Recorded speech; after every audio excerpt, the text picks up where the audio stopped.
اللہ نے ہمیں دین اسلام دیا ہے جس کا نام ہی سلامتی ہے، اور ہمارے عقیدے کا نام ایمان ہے جو امن سے ہے۔ اور میں بخاری شریف کی ایک حدیث آپ کے سامنے پیش کرتا ہوں۔ میرے نبی نے ہمیں کیا فرمایا؟ ہمارے بارے میں دنیا کے میڈیا نے مشہور کر دیا ہے یہ دہشت گرد ہیں۔ کوئی کرتے ہیں تو وہ نہیں کر رہا جو میرے نبی نے فرمایا۔ میرے نبی نے بخاری شریف کی روایت 2965 اور 66، اللہ تعالیٰ کا رسول قام فی الناس خطیباً، آپ لوگوں میں کھڑے ہوئے تقریر کرنے کے لیے، اور فرمایا ایھا الناس لا تتمنوا لقاء العدو، لوگو جنگ کی تمنا مت کرو اور لڑنے کی تمنا مت کرو، یعنی پہل نہ کرو۔ وصلی اللہ العافیہ، اللہ سے عافیت مانگو۔ فَإِذَا لَقِيتُمُوهُمْ، لیکن اگر وہ چڑھ آئیں، جیسے ہندوستان ہمارے اوپر چڑھ دوڑا ایک غلط مفروضے پر، پہلگام کو بہانہ بنا کر بغیر تحقیق کے اس نے حملے کیے، عام لوگ شہید ہوئے، مرد عورت بچے، تو آپ نے فرمایا فَإِذَا لَقِيتُمُوهُمْ، اور پھر جب ٹکر ہو جائے تو فَاصْبِرُوا، پھر صبر کرو، اور جان لو کہ ان الجنت تحت ظلال السیوف، جنت تلواروں کے چھاؤں میں ہے۔ تو مسلمان پہل نہیں کرتے جو ہمیں تعلیم دی گئی ہے۔ اور پھر اس کے بعد جنگ کیسے کرنی ہے صرف ہمارے نبی نے بتایا ہے، اور کسی کے پاس کوئی اصول کوئی نہیں۔ میرے نبی نے فرمایا درخت نہیں کاٹنے، فصلوں کو نہیں جلانا، عورتوں کو قتل نہیں کرنا، بچوں کو قتل نہیں کرنا، عام شہریوں کو قتل نہیں کرنا، بوڑھوں کو قتل نہیں کرنا، مندر، کلیسا، گرجا، گردوارہ نہیں گرانا، اور مندر کے پجاری، کلیسا کے پادری، گردوارے کے گیانی، ان پر ہاتھ نہیں اٹھانا۔ یہ اصول کسی نبی نے نہیں بتائے، ہمارے نبی نے ہمیں یہ اصول بتائے۔ احد کی جنگ میں حضرت ابو دجانہ رضی اللہ تعالیٰ عنہ دشمن کو چیرتے ہوئے پیچھے پہنچے ان کے، تو عورتیں کھڑی تھیں، وہ ان کو دیکھ کے بھاگیں، لیکن ہندا ڈر کے مارے بھاگ نہ سکی، تو ایسے اس کے سر پہ تلوار رکھی، اس نے چیخ ماری، آپ نے تلوار پیچھے ہٹا دی۔ پیچھے ایک اور ساتھی ان کے ساتھ تھے، کہنے لگے قتل کیوں نہیں کیا؟ کہ یہ میرے نبی کی تلوار ہے، عورت کے خون سے گندہ نہیں کروں گا۔ ہمیں تو جنگ بھی کرنے کا طریقہ بتایا گیا ہے۔ ان جنحوا للسلم فاجنح لها، اگر وہ صلح کی پیشکش کریں فوراً صلح کر لو، چونکہ قتل و غارت اسلام کا عنوان ہی نہیں ہے۔ جو مسلمان بادشاہوں نے کیا، وہ بادشاہ تھے، بادشاہوں کا مذہب حکومت ہوتی ہے، وہ چاہے ہندو ہو، چاہے وہ سکھ ہو، چاہے وہ عیسائی ہوں۔ یہ جو پہلی اور دوسری جنگ عظیم ہوئی، کوئی مسلمان تھے آپس میں، دونوں طرف عیسائی تھے۔ پہلی جنگ میں 2 کروڑ مارے گئے، دوسری جنگ میں 8 کروڑ مارے گئے، اور مراٹھوں نے پورا ہندوستان کا 70% فتح کیا۔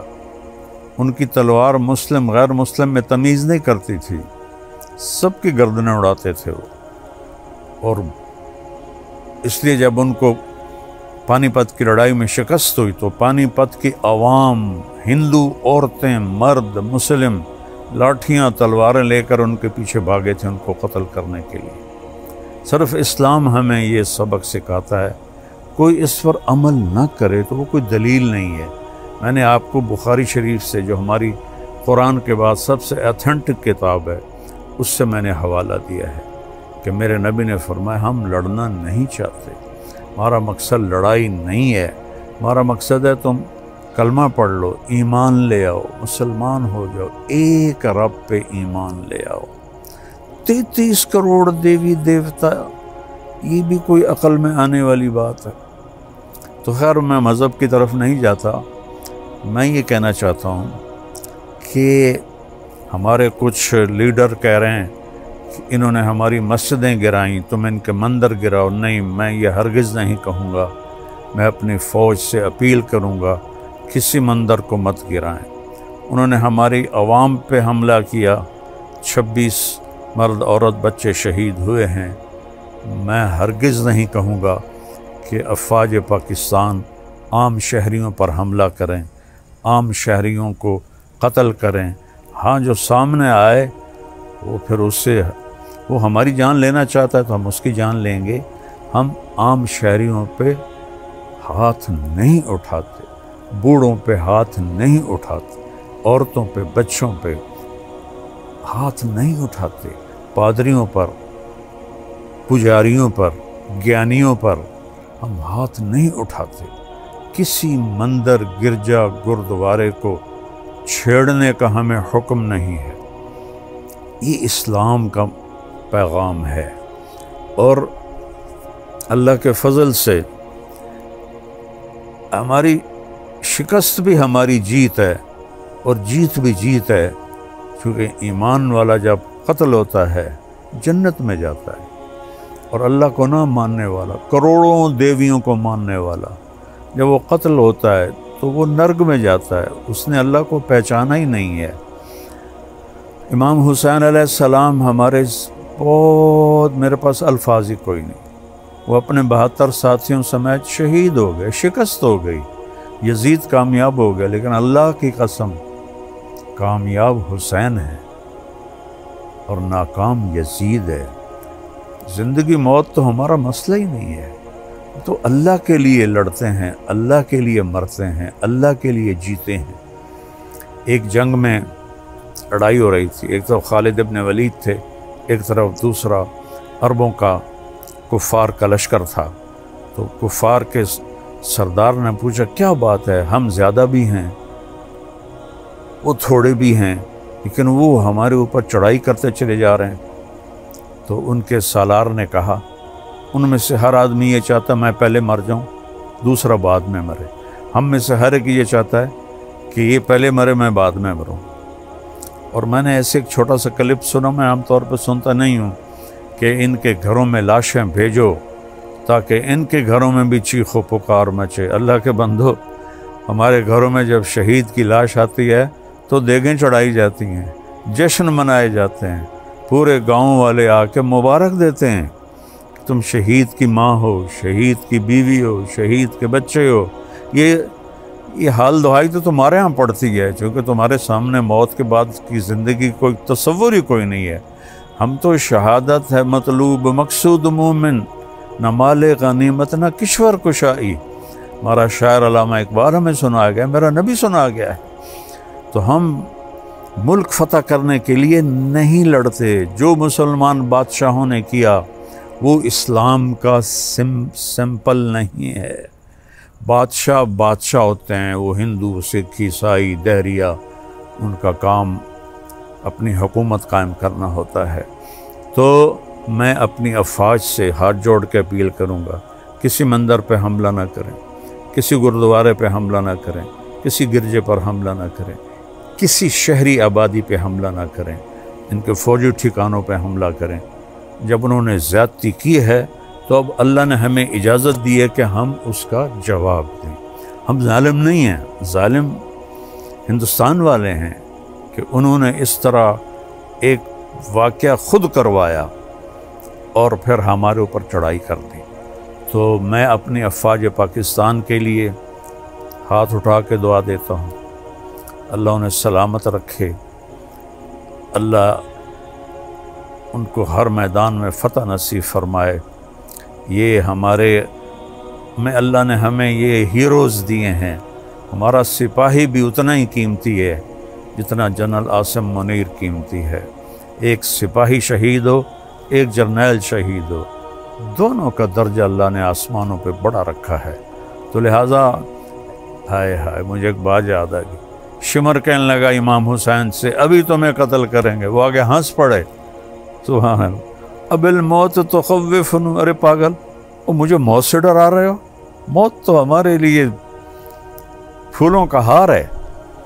تو اللہ کے فضل سے، اللہ کا شکر ہے، ہمارے ہاں جب شہید کی لاش آتی ہے تو کوئی چیخ و پکار، رونا دھونا نہیں ہوتا، خوشیاں منائی جاتی ہیں۔